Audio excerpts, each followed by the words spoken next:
Isang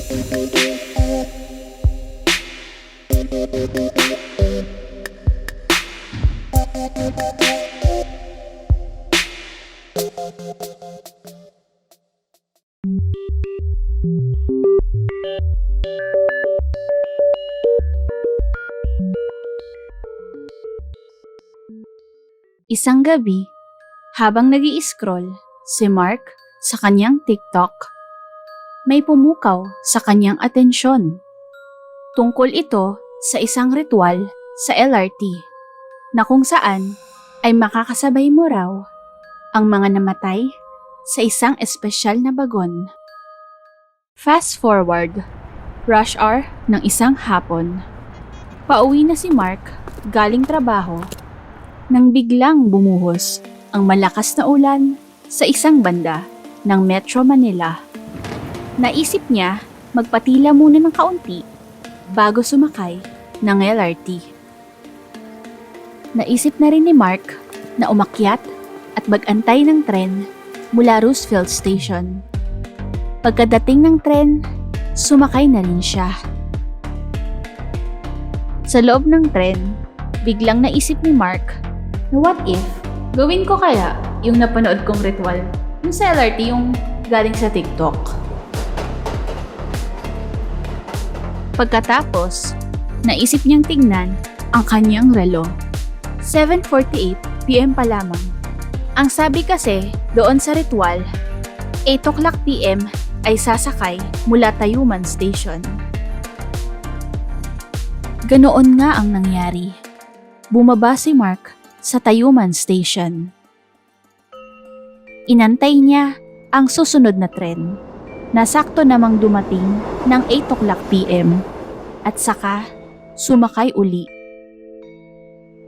Sa loob ng tren, inisip ni Mark ang susunod na step ng ritual at saka siya bumulong, naway kami ay pagbigyan na kayo ay makita. Bumaba siya sa Bambang Station. Pagkatapos, inantay niya ang susunod na tren. Sakto itong dumating ng 8:16 PM.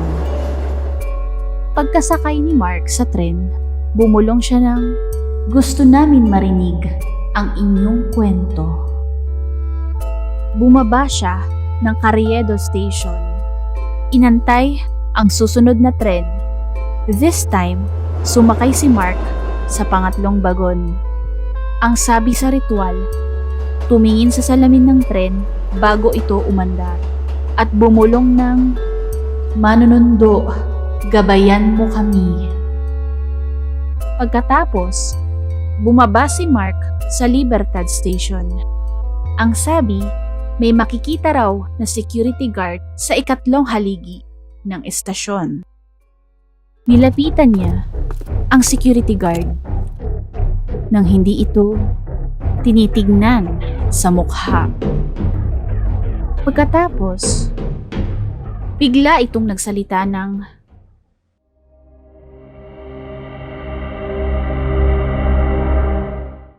walang kapalit ang pagkuha sa sariling buhay, kundi kalungkutan. Sumakay ka na, babiyahin na. Kahit sobrang kabado, nagawa ni Mark bigkasin ang huling step ng ritual. Sasama pero hindi hanggang dulo. Dumating ang tren at ginabayan si Mark ng security guard papunta roon sa dulong bagon na walang katao-tao. Pagkatapak pa lang ng kanyang mga paa, nagulat siya sa kanyang narinig. Mga boses na hindi maintindihan. Tila mga bulong at panaghoy na nanghihingi ng tulong. Sa baklaran pa sana ang kanyang huling pagbaba.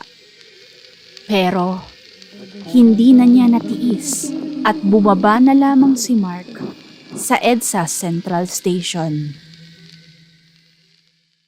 Pagkalipas ng ilang araw, nag-i-scroll ulit si Mark sa kanyang TikTok. Nakita niya uli ang video tungkol sa ritual sa LRT.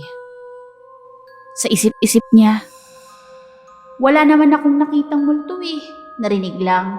Makapag-comment nga. Itatype na sana niya yung comment. Pero, biglang may humawak sa kanyang balikat. Paglingon ni Mark, nakita niya ang multong security guard. Hindi pala nasunod ni Mark yung isang step sa ritual. Ang huwag tingnan ang mukha nito. Maraming salamat po sa panonood. First ever video ko po ito. Sana po nagustuhan nyo. Next time po ulit.